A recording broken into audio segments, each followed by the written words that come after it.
everyone, happy Monday. Today we are going to have a bonus read aloud. So we just got finished reading Not Quite Narwhal, and now we are going to read The Tale of Peter Rabbit by Beatrix Potter. I spent so much time last week looking for this book because I wanted to read it in honor of Easter, and then I finally found it this weekend. So I thought it might be a good book to read today because Easter was yesterday. Now this book is teeny tiny. I mean, it's about the size of my hand. So I'm going to read the sentences and then I will turn the book around so you can see the illustrations that way. Okay? So let's get started with The Tale of Peter Rabbit by Beatrix Potter.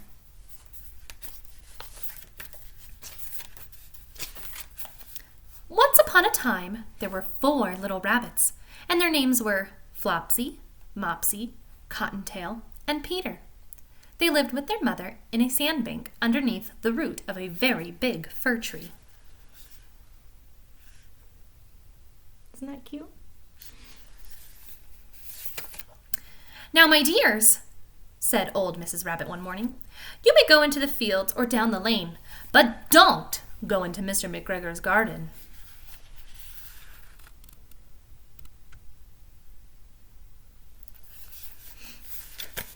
"Your father had an accident there. He was put in a pie by Mrs. McGregor."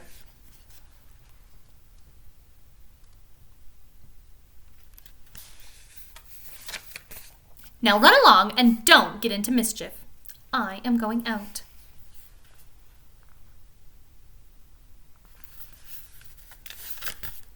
Then old Mrs. Rabbit took a basket and her umbrella and went through the wood to the baker's. She bought a loaf of brown bread and 5 currant buns.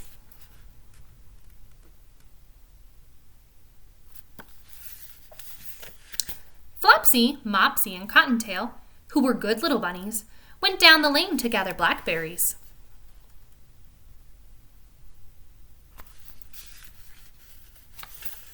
But Peter, who was very naughty, ran straight away to Mr. McGregor's garden.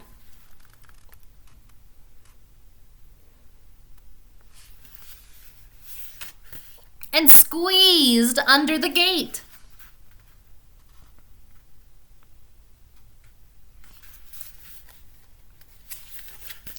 First, he ate some lettuces and some French beans, and then he ate some radishes.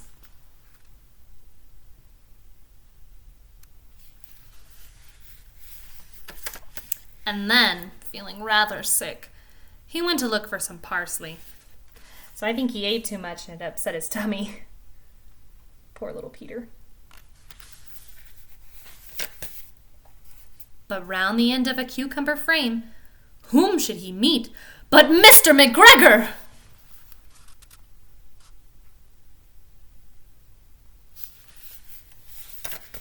Mr. McGregor was on his hands and knees planting out young cabbages. But he jumped up and ran after Peter, waving a rake and calling out, "Stop, thief!"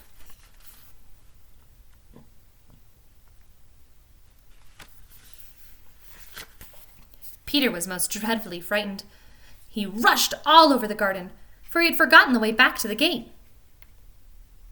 He lost one of his shoes among the cabbages.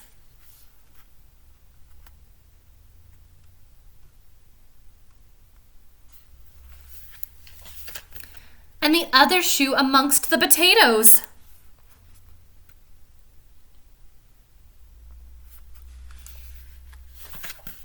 After losing them, he ran on 4 legs and went faster, so that I think he might have got away altogether if he had not unfortunately run into a gooseberry net and got caught by the large buttons on his jacket. It was a blue jacket with brass buttons, quite new.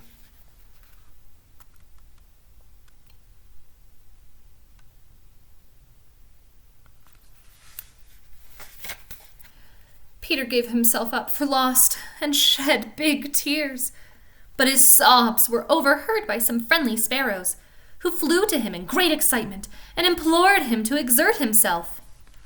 So these little birds come along and tell him to get up, Peter, get up, get up.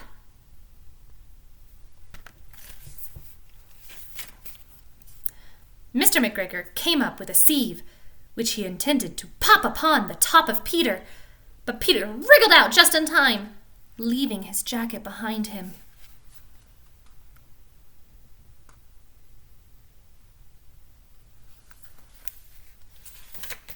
And rushed into the tool shed and jumped into a can. It would have been a beautiful thing to hide in if it had not had so much water in it. So the watering can is all full, and poor little Peter is inside.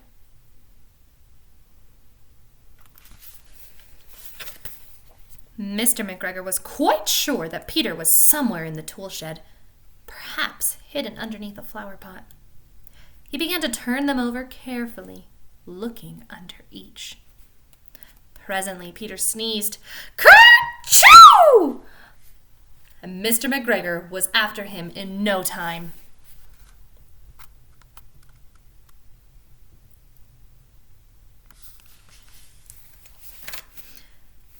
And tried to put his foot upon Peter, who jumped out of a window, upsetting 3 plants. The window was too small for Mr. McGregor, and he was tired of running after Peter. He went back to his work.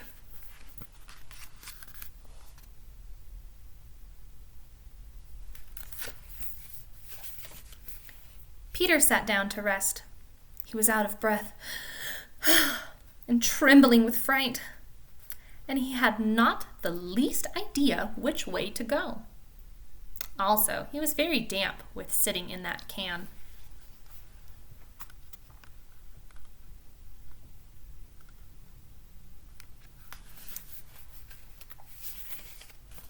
After a time, he began to wander about, going lippity, lippity, not very fast, and looking all around. He found a door in a wall, but it was locked, and there was no room for a fat little rabbit to squeeze underneath.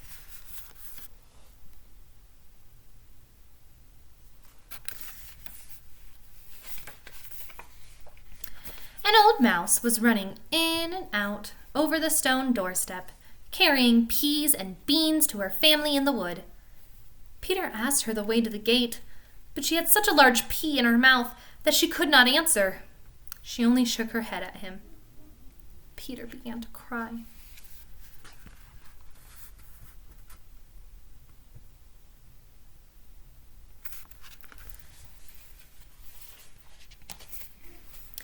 Then he tried to find his way straight across the garden, but he became more and more puzzled.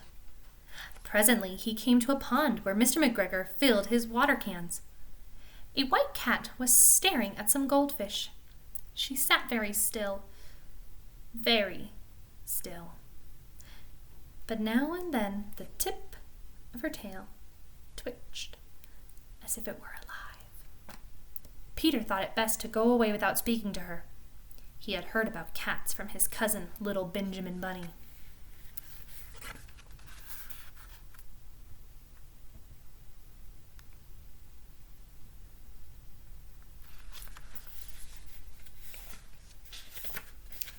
He went back towards the tool shed, but suddenly, quite close to him, he heard the noise of a hoe. Scritch, scratch, scratch, scritch. Peter scuttered underneath the bushes.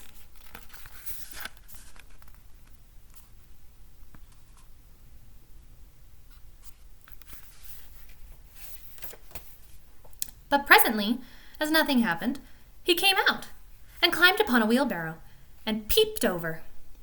The first thing he saw was Mr. McGregor hoeing onions. His back was turned towards Peter, and beyond him was the gate! There's Mr. McGregor, and then way over here, there's the gate. So Peter just needs to run straight across. Peter got down very quietly off the wheelbarrow and started running as fast as he could go, along a straight walk behind some black currant bushes. Mr. McGregor caught sight of him at the corner, but Peter did not care. He slipped underneath the gate and was safe at last in the wood outside the garden.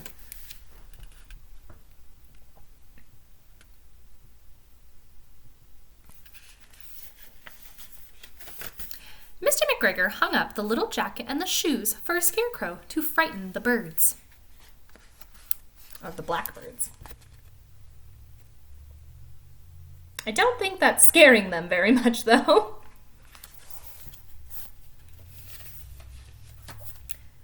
Peter never stopped running or looked behind him till he got home to the big fir tree.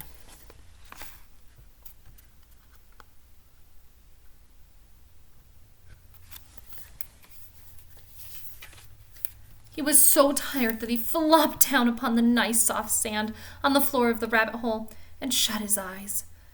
His mother was busy cooking. She wondered what he had done with his clothes.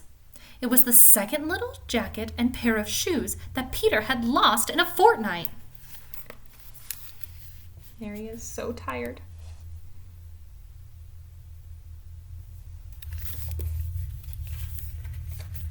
I am sorry to say that Peter was not very well during the evening. His mother put him to bed and made some chamomile tea, and she gave a dose of it to Peter. 1 tablespoonful to be taken at bedtime.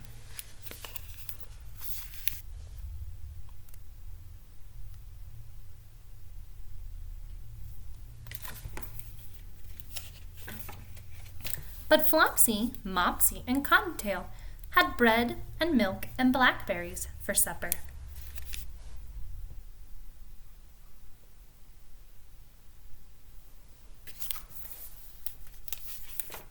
The end. I hope you guys enjoyed the tale of Peter Rabbit. I love this story. I love all of the stories that Beatrix Potter does. And I hope you had a wonderful Easter as well. I'll talk to you soon. Bye!